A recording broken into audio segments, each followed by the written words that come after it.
I think when you're blind, to be able to touch things opens up new doors about what is really at the park.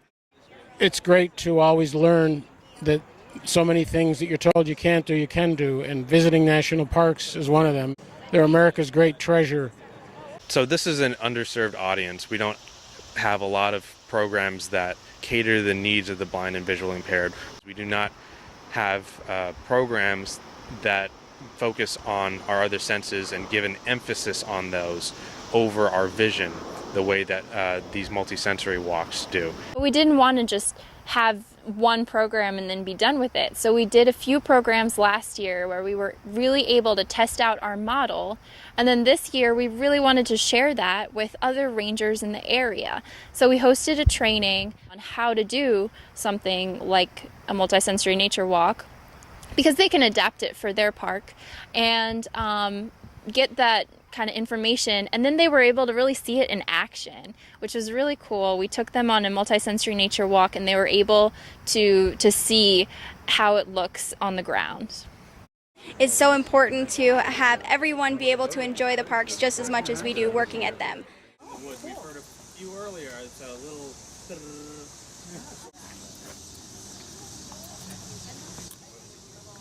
My name is Melanie Hughes. I'm an orientation and mobility specialist, and I encourage you to contact the Department for the Blind in your area and find a mobility specialist, O&M specialist, we're called all of the above, to come and teach you about human guide training and how to walk with somebody with a vision impairment. And I think you will feel really comfortable, and it's going to be a blast. Yeah, you can tell. It's not as We all have different parks, as you know, historical, there's monuments or there's houses, there's natural, and we all have to kind of like think of how we can adapt it to our own spots. And there's different challenges with that, but we can always just think and research online. There's a lot of museums that we've been told that have a lot of examples that already do that. Nothing on a deer was wasted. The sinew, the hide, the bones, everything was used, even the toes. We had a member from the Piscataway tribe, and he brought in these deer toes, and so they would jingle together and serve the same purpose as bells would, which they actually did use after the colonists introduced them to the tribe. But it's really great to bring in the different elements that can enhance the multisensory experience, all these different partner organizations to make a great experience for the blind and visually impaired community. We can improve the experience, we can help you get people with disabilities. It is the best community event I have ever participated in my entire career at Metro. We can help you with training the park rangers to understand those kinds of disabilities and make sure that you have the tools, transportation, and connections you need to make all your parks open to people with all kinds of disabilities. Right and left of you, there's two water fountains. Many of these visitors cannot see those details and interpret them with their own eyes.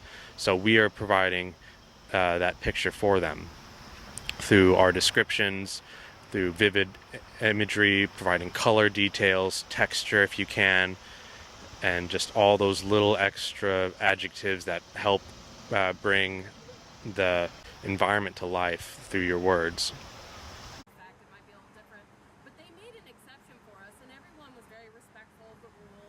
By getting input from the blind and low vision community, it helps create better tours actually for the sighted public as well. I really hope that we can start to expand these experiences amongst all the parks, especially in the National Capital Parks area and even out west, to allow for people of all ages, all accessibilities, and anyone who has a disability to be able to experience the outdoors.